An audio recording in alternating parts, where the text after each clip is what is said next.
বন্ধুরা আজকে আপনাদের বিট দিয়ে কালারফুল লুচি বানিয়ে দেখাবো। তা কিভাবে বানায় আপনারা পুরো ভিডিওটাই দেখতে থাকুন।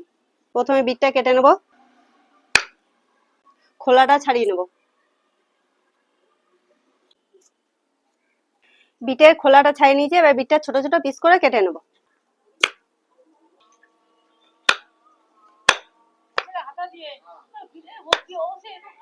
বিটটা কেটে রেডি করে নিয়েছি, এবার এটা মিক্সি জারের মধ্যে দিয়ে জুসটা বের করে নেব। জুসটা বানিয়ে নিয়ে চলে এসেছি, এটা এবার ছেঁকে নেব। বিটের জুসটা হাতে করে একটু বের করে নেব। বিটের কালারটা বের করে নিয়েছি, এবার এটা দিয়ে আটাটা মেখে নেব। এখানে 1 বাটি মতো আটা নিয়ে নেব, সামান্য একটু নুন দিয়ে দেবো। আটাটা নুনের সঙ্গে ভালো করে মিশিয়ে নেব। এবার বিটের কালারটা দিয়ে আটাটা মেখে নেব।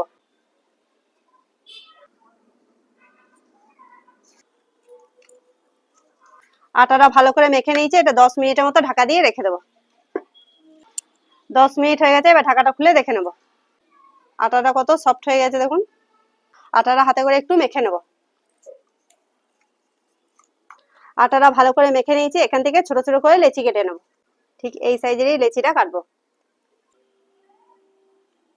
হাতে করে একটু গোল করে নেব। লেচিগুলো সব গোল করে নিয়েছি, এবার লুচিটা বিলে নেব।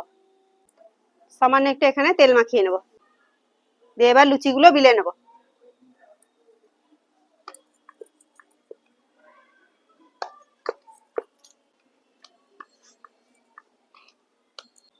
একটা লুচি বিলে নিয়েছি, এটা এবার রেখে দেবো।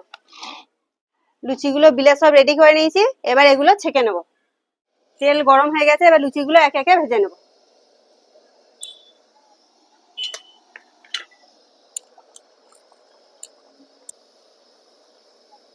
কত সুন্দর ফুলছে, দেখুন কালারটা দেখুন কত সুন্দর। দেখুন বন্ধুরা কত সুন্দর হয়েছে দেখুন।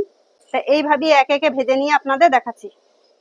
এই দেখুন বন্ধুরা, কালারফুল লুচি সব ভেজে রেডি করে নিয়েছি। তা এই বিট দিয়ে কালারফুল লুচি কেমন হয়েছে কমেন্টে লিখে পাঠাবেন। ভালো লাগলে চ্যানেলটাকে ফলো করে দেবেন। ইউটিউব থেকে দেখলে চ্যানেলটাকে সাবস্ক্রাইব করে দেবেন।